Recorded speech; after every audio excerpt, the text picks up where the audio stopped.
Hi, everybody. I'm Tim Keck. I'm the president of Index Newspapers, LLC. We own The Stranger, the Portland Mercury. Actually, I have a slide that has all that. The Stranger, the Portland Mercury, and bold type tickets.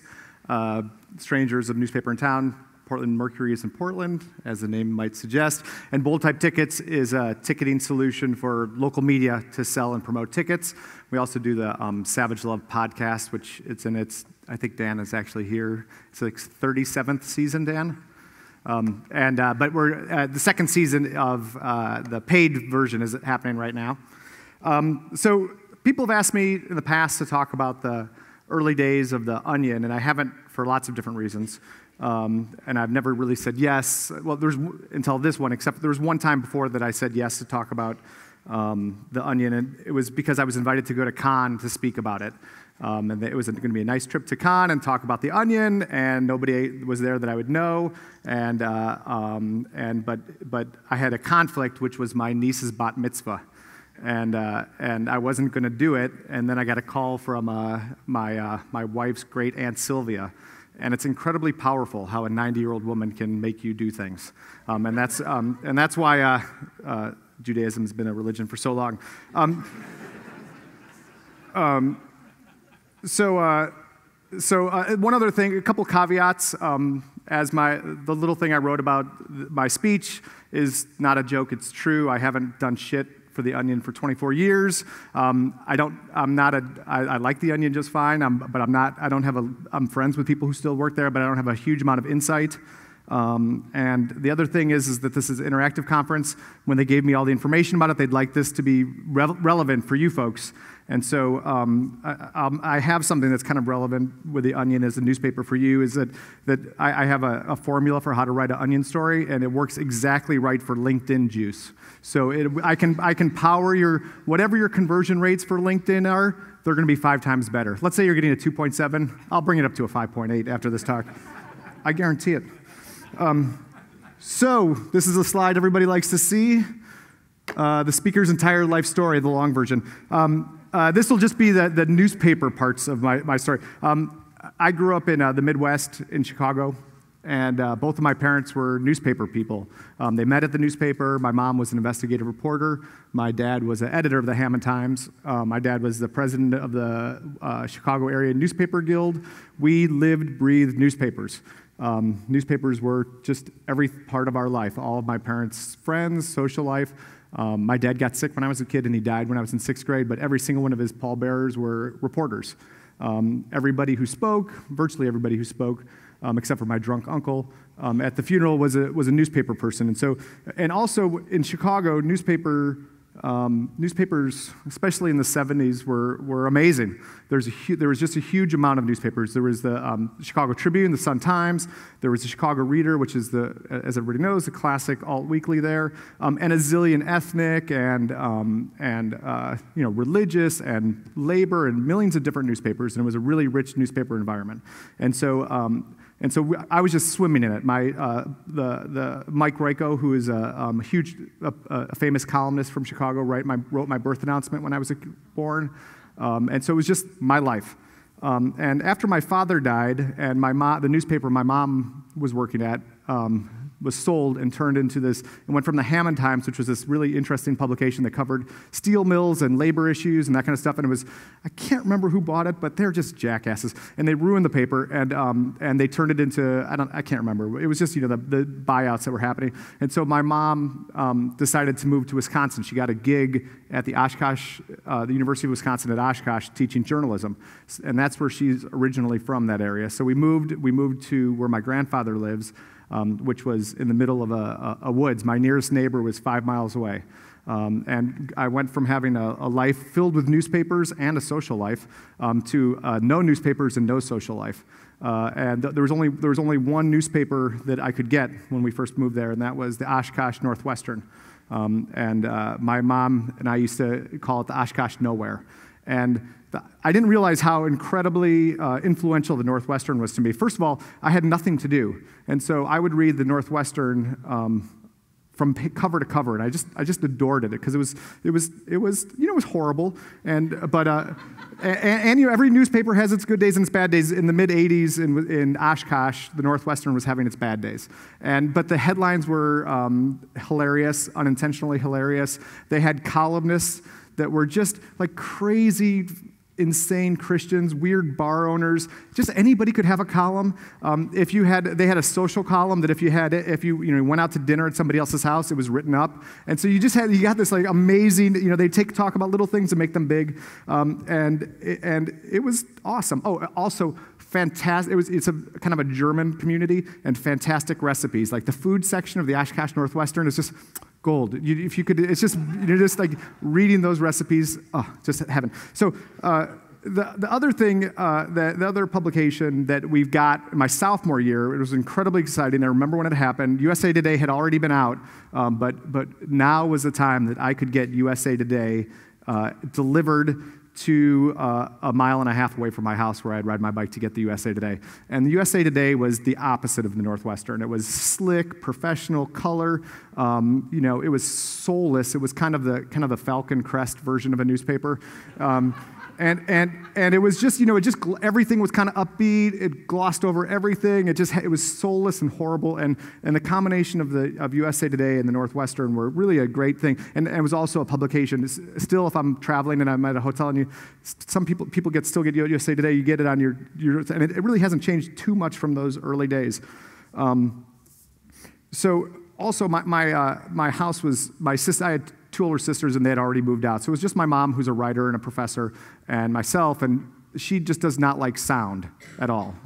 Just all she does is write. So the only sound you hear in my house would be a manual typewriter that she would just hit so aggressively and hard. And so there was no, we couldn't have a TV or music on. And so the only time that she would stop writing would be to talk about headlines. And we would just joke about that different headlines in the USA and the Northwestern. Went through high school. Sorry, that went a little long. But went through high school, and I wasn't a fantastic student in high school, and I never really was a fantastic student. But I went to the University of Wisconsin at Madison, which was 2.5 hours south of where I lived. And I had no idea. Well, first of all, it's really hard to get in. It was really the stringent policy to get into University of Wisconsin-Madison was you didn't have to take an SAT exam. You just had to be in the top 50 percentile of your school, which I almost wasn't. But because there was only 80 kids in my school, and so, but I got into Madison, and I went there, and it was like, you find a little door in your bedroom, and you open it up, and you go into another dimension. Madison was amazing. They had these things, they're like in a flat, like they're called burritos, fucking amazing. And bars, cafes, kids, rich kids, farm kids, foreign kids, drugs. It was amazing. It was just really, when my first 2 weeks in Madison, I lived 20 lives. It was fantastic. And I dove right into school. I took the hardest courses I possibly could. I took a Japanese class. I took some high-level math classes. Well, I don't know. But I just wanted it all, and I just loved it. And I continued to love Madison, but my grades were horrible. My education at the Amro High School, which is the name of my high school, wasn't fantastic. And I'm also, dyslexia wasn't really a known thing, but I'm a bit dyslexic. And so my blue books, I would fill out a blue book, and I thought I kind of knew the material, but the professor would look at the blue book and be just like, God, we've got to change this 50 percentile rule, because I just can't even face reading another blue book like this. And so I, over time, started to feel like my friends were doing well in school and I was doing horribly, and I felt like I was smart, but I demonstrably wasn't. And so also, another great thing about Madison was that at the time it was $900 a semester. So in high school, I worked at a gas station, and I was able to pay for the first couple of years of college. But I was running out of money, and so I had a business idea. And at that gas station, they would have a Snap-on Tools poster with a real foxy lady and a ratchet that looked like a dick, right? And it would promote Snap-on Tools. And I was kind of doing a little writing for the college newspaper, the Daily Cardinal, which is a red bird. It's a communist publication,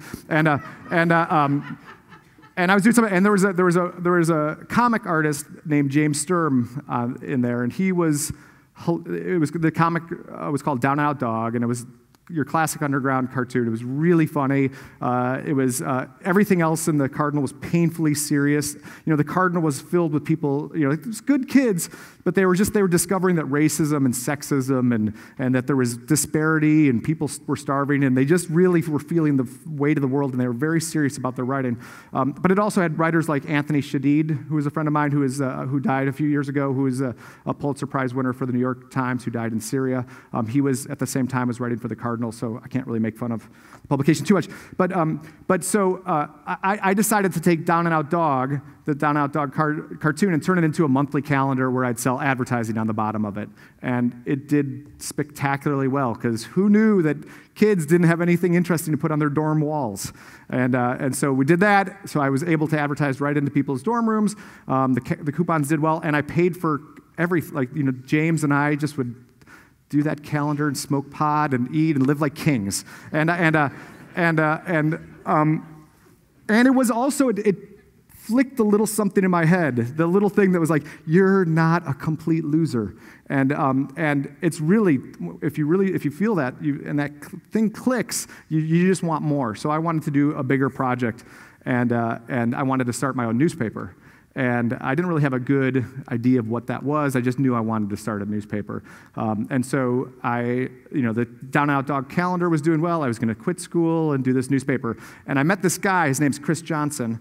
And he was in a class, and he's just, one of those guys that he just has a weird light and energy around him, completely fearless, can just make a trip to the grocery store weird and uncomfortable and electric, and he's just a freak. And I was like, that's the guy. I can't do this on my own. I need somebody like Chris to do it with me. And so I talked to him about the idea, and he immediately jumped in. And so we were starting to plan this idea for a newspaper. We didn't have editorial ideas or anything like that, complicated like that.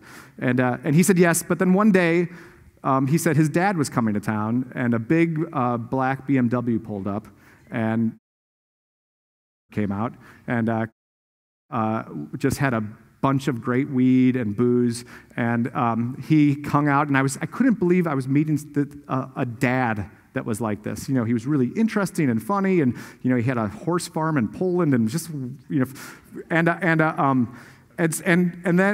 I was just really enamored by the whole family. And then Chris told me on Sunday, he called me, he's like, "Hey man, I'm leaving." And I was like, all right. He's like, "No, I'm packing my stuff and I'm leaving. I'm going to Brazil tomorrow." So he quit. Over the weekend, his dad convinced him to leave school and just go move to Brazil. And so he just cruised and just packed up all of his stuff. His apartment was empty, just quit school. And I was sad and thoroughly impressed. I was just like, that's how you do it. That's how you do it. And so I kept on working on it, and I didn't have the confidence to be able to do it myself. And I was writing with Chris in Brazil, and it sounded great what he was doing. And I think they were going to do like a hardwood shingle company or something. And anyway, I said, I'm going to go to Brazil. I'm going to convince Chris to come back because I really want to do this. And how am I doing for time? Fine.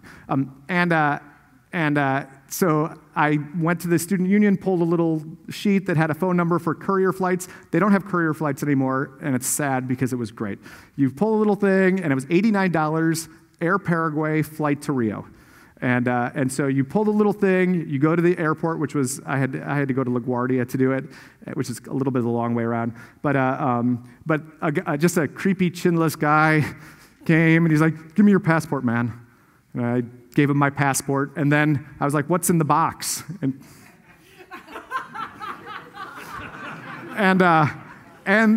he took my after I went through customs, he took my passport. I didn't have it until I landed in Brazil, and then his brother, who looked exactly like him, was there, and he was like, "Here's your passport. Give it to me after you get out of customs." And then he lays down the same beat-up box, and then I walked down a long hallway. And in Brazil, and actually to this day, they have a big green or a big red X or a green circle. And if you get the green, you go the red, and you just stand in a hallway by yourself with all your crap. And I saw Midnight Express, but I made it through. And then I gave him like, who gives people their passport? I gave him my passport afterwards, and then I came back 10 days later, incredibly hungover, and did the same thing back, and it was fine. So I went to Brazil, and I have a photo of that time. There's Chris. As you can see, there's me. This is Jonas, and the woman's Marilia. She is actually a big economic advisor. She was a big economic advisor to at that time, she was a giant surfer stoner, but now she's an economist, and he's still a musician. So we went to. I convinced him. So I did the Conrad Johnson, Chris Johnson's dad. I went there. I convinced him to come back. He said he'd be back in 6 months. I have very few memories of the trip, I came back. And so I talked to James Sturm, who did Down and Out Dog. I'll get that going right away and get my. So this is Down and Out Dog cartoon, for those who give a shit. As you can see, it's just like totally 60s, 70s-ish era stoner art that was incredibly popular. And so I convinced James to do the comic for my new publication, which had no name at this time. And then also this guy, Scott Dickers, and this was a cartoon called Jim's Journal, was also hot on the alternative comic scene. It was really coming up. And so I convinced Scott as well to do it. And the Daily Cardinal paid them $5 a comic strip. I paid him 10. Yeah, right off the bat, I doubled it. And so I started planning this. I talked to my advertisers, who all were thrilled with me because of the coupon concept. Everybody loves coupons, and so I said I was going to put a coupon book on the bottom of the paper. I called every publication in New York to get their media kits, and so what a media kit is just a little thing that says, the specifications, how big ads are, how much the ads are, all that kind of crap. But I didn't know any of that stuff, and so I called New York Magazine, I called The New Yorker, I called Atlantic, I called everybody. Nobody sent me anything except for The New Yorker, which was really nice of them. They sent me their media kit, and so I had an idea of what it was. But at this point, Chris came. He came about like 3 weeks before the paper started, and we were trying to figure out what we were going to call the publication. And we had no money, and we were also staying. One little thing. We were staying in this. I rented this, and when all the students are gone in the summertime, you get these, you can rent apartments incredibly cheaply. And so I rented this incredibly cheap apartment on the lake, and above us was a guy who was playing the Rolling Stones' Best Of album, Hot Rocks, and he played it all day, all night, 24 hours, with the speakers out the window as loud as he possibly could. And then he would only to turn it off to scream out the window, "Fuck 'em, Mick!" The other problem that guy had was that he would only pee in the elevator. So not a great place to start a business, but it was. And we moved out of there eventually. And so we were at Chris's uncle's house, who lived in Madison. We ate onion sandwiches a lot. Why, I don't know, but we did. And he said, "Why don't you call it the Onion?" I'm sorry, I don't have an interesting story of why we called it the Onion. That's it. We made a lot of snap decisions in those days. And so I took a New Yorker rate card. I whited out the New Yorker. I went to an art supply shop. I got this awesome typeface. It's classy, isn't it? And I rubbed off the Onion on the instead of took the New Yorker out. I whited out all the prices and the sizes, and then I left all the other information about the New Yorker. So if you read it, you thought that the New Yorker basically was coming to Seattle or to Madison. And so we had some advertisers. We had a name. We rented a Mac from this was an 88, so it was a shitty little Mac, the ones where you have to put the disk in and change it 80 times just to put a program in. And we had all that, but we didn't have any idea about the content in the publication. But we did have Jim's Journal and Down and Out Dog. We had those two. And then everything else we kind of made up in that 2 weeks before the paper came out. And it was just a pile of crap. It was we did a kind of a Mendota Monster Malls Madison, which is kind of a parody of a Weekly World News, and it just had whatever friends or whatever put stuff in, and it was a little bit of a mess, but strangely, it was successful. Like right off the bat, it was successful, and that was shocking because when I saw it, I was like, this is really, really bad. But I think that there was two publications. I already talked about it. There was Daily Cardinal, which was this nice commie publication, and there was this publication called the Badger Herald, which was funded by the John Birch Society. And so you guys know the Walker, who's the governor of Wisconsin. He's a scumbag, right? He's my age, and so there was kind of that group of creeps that were lurking around Wisconsin in those days. And the Birch group thought it was really cool to go to Madison, which was this big liberal hippie fest, and put, why apartheid was actually a good thing. So they were kind of like right-wing trolls. So everybody kind of hated both newspapers, and they were excited about something that was just silly and dumb. And the other thing was that at that time, desktop publishing, if you put out a paper, it seemed like a paper. So even if you did it badly or you just, it looked, nobody knew what desktop publishing was. All of a sudden, there was a genuine, almost looks like a paper out there, and it did well. But the only problem was we had to start doing it every week.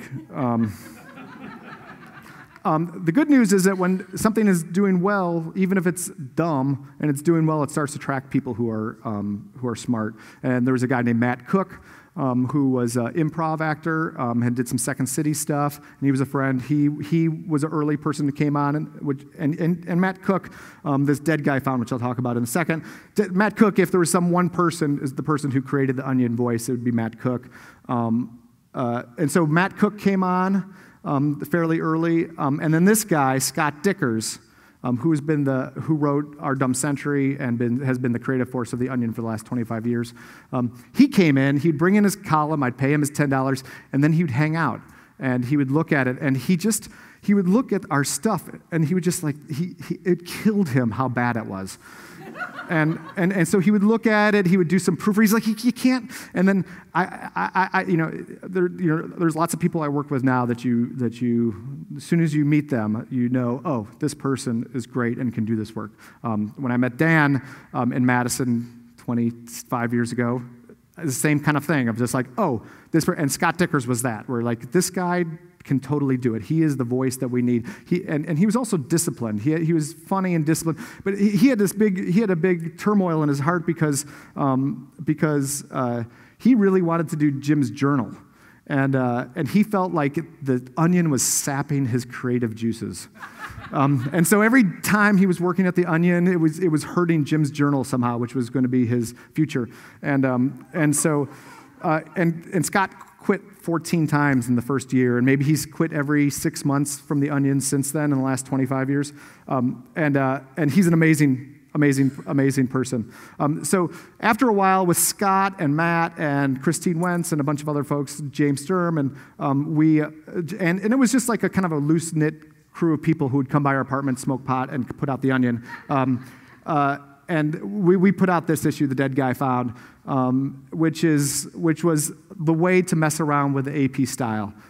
Actually, just tragically, just happened out by my office today. Somebody got hit by a bus, and I asked a person, and they said, I asked a worker guy, I was like, what happened? He's like, a bus killed a guy.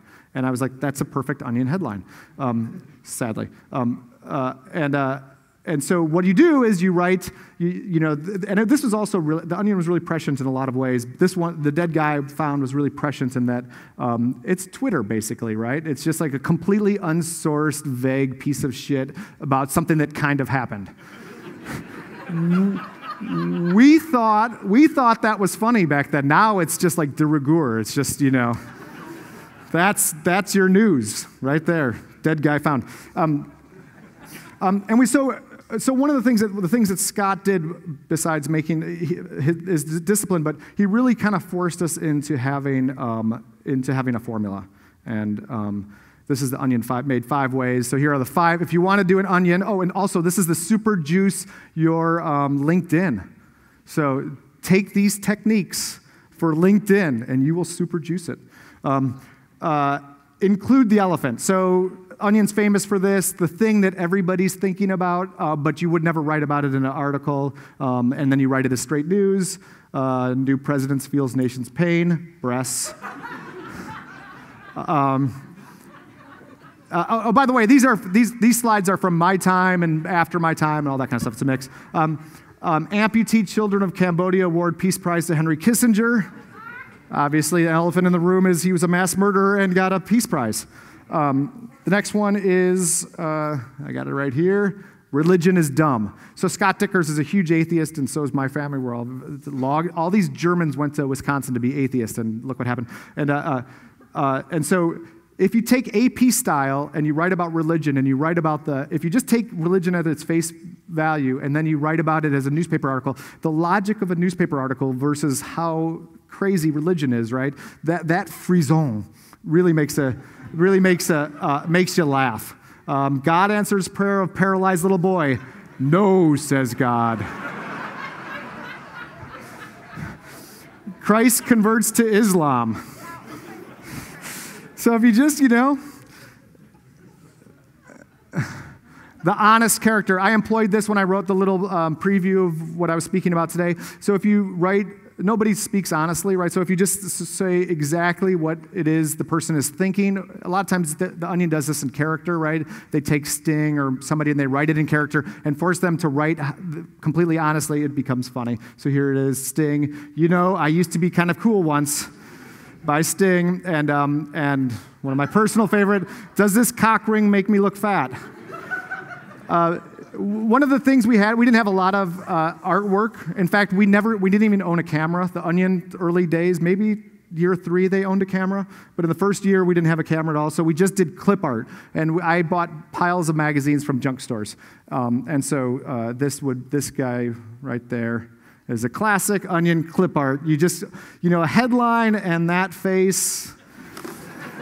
You don't have to read anything, right? And in fact, most Onions, and they still do it, I don't know if they do it online, but they do this thing where they say continued from page whatever, and it's just garbage. It's just another story that has no sense at all. That as you're reading a paper, you wouldn't think to read a jump. Too bad the Onion doesn't really exist in print anymore, but it was that was a great technique.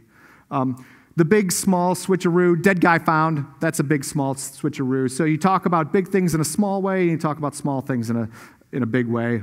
Here's a couple of classics. Holy shit, man walks on fucking moon. Holy living fuck.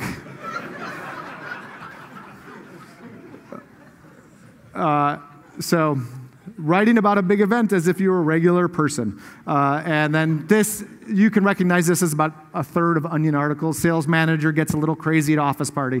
Something that we all recognize, and you write it in AP style, and magically it is funny. Write something as mean as possible. Now, this is something that writers love, this little aspect of it. And this was created by, actually here, a second. There's one thing I wanted to brag about. Shit. Hold on. Oh, no, it's there. I'm sorry. Okay. I was about to brag. Okay. Write about something mean as possible. This is created by our good friend Chris Johnson, who had the ability to be spectacularly mean. And so the Onion's funny, and it's consistently funny, but it's not really subversive. It's just not, it doesn't, nobody really, it's just funny. And so, but you want to have something that's subversive that gives it that energy. And being incredibly mean is that thing that the Onion does. Also, you can write this shit, and it's all under a pseudonym, and it's just, it's like the Monty Python thing of taking the diseased cow and shooting it over the walls. Nobody knows that it's you, so you can you're free to write as mean as possible. I don't know if you can read The Death of John. That's when JFK Jr. died. Every single one of these is a masterclass of mean. It's just spectacularly mean. I'll read a couple of these things to you. This one right here, maybe one of the crowning achievements. Steve Roby, delivery driver. All I can say is this. So this is when JFK Jr. died in a plane wreck with his wife, the guy who did George Magazine. All I can say is this: thank God his wife was also in the plane, sparing us from having to endure another bony, widowed, fashion plate, pseudo-royal Jackie O figure for the next 50 years. Oh, how about this nice one? I'm going to miss that old casket-saluting bar flunker. So that's mean, right? And perhaps this, U.S. troops pull out a Vietnamese peasant girl. It's horrible, right? But it gives you that this feeling that you're reading something dangerous. I included this also. This is also the elephant in the room a little bit, and it's also one of the few things on the editorial side that I added to it because I'm dyslexic and I'm a crappy writer. What I would do would be, and I'm a little bit obsessive too, something would go in my head and would go over and over again like Vietnamese peasant girl, and I would just take an actual article and then substitute that phrase throughout the whole article. So just rip off the article completely, or sample. We call it sampling now. And then just insert that phrase, and it becomes funny. This other little one here, maybe I'll do this side of the room too here. This was that famous tweet that happened by that woman's name who I can't pronounce. Can anybody pronounce that? Yeah, thank you. So The Onion tweeted this during the Oscars. Everyone else seems afraid to say it, but Wallace is kind of a cunt, right? And people went nuts, right? And The Onion apologized. And I'm going to talk a little bit about how The Onion doesn't make sense in the future. And they apologized, which was, maybe they shouldn't have said it. Who knows? Maybe they shouldn't have said any of this shit. But they apologized that. And as soon as you apologize on that, you fuck up the brand. And so I think it's interesting because in social media, you have to talk back. And so The Onion with social media can't just have a pseudonym and throw that out with nobody to apologize about. There's also another aspect of it. I'm sorry, I'm going slow here. The joke exclusivity pyramid scheme. So what that is the fundamental of what The Onion is, right? You're laughing at somebody else. Every Onion article, you're always laughing at somebody else. So the thing that juices this big scheme is the people who don't get the joke, right? Those who don't get the joke are the rubes, the clowns. You're laughing at them. Or you're laughing at the dumb writer, right? The character that's a writer. So it's a type of humor that's belittling to other people. That's just what it is, right? It's not bad. It's just part of humor, right? But the thing that a lot of people don't know, and I'm sorry to ruin this for you, is that the scheme goes all the way up to the top, where the writer thinks the reader is the rube. The You Are Dumb mug, which Chris Johnson created that concept, he loved it. He would write You Are Dumb, people would buy the shirt, he would get money from people buying the You Are Dumb. He genuinely thought the people who bought the mug were dumb.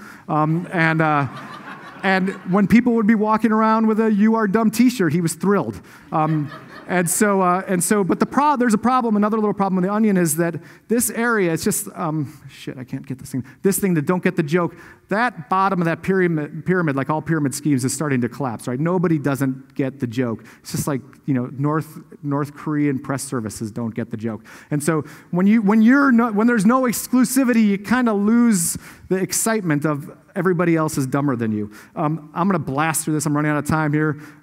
Publication schedule. We had a small, just Chris and I were the only real staff for the first year. A lot of those other people I mentioned, Jonathan Hardetti, Christine Wentz, Scott, we use that little computer right there. And Wednesdays and Thursdays, we would sell ads. That's when our week would start. Chris and I would go around selling ads. Friday was when we'd start writing and laying out the newspaper. Laying out the newspaper was painful. You had just this one computer. We didn't have a printer. We'd put it on 300 little floppy disks, ride our bikes to the computer lab, print it out at the computer lab. We wouldn't do any pagination. We'd just do it in long strips. And then go to Kinko's. We'd do lots of little boxes, just make boxes with McDraw and do little boxes. And then we'd get Scott or James to do illustrations. And we never, for a year, there was never a time we slept on a Sunday night because the paper had to be at the printer on Monday. We rarely slept at all.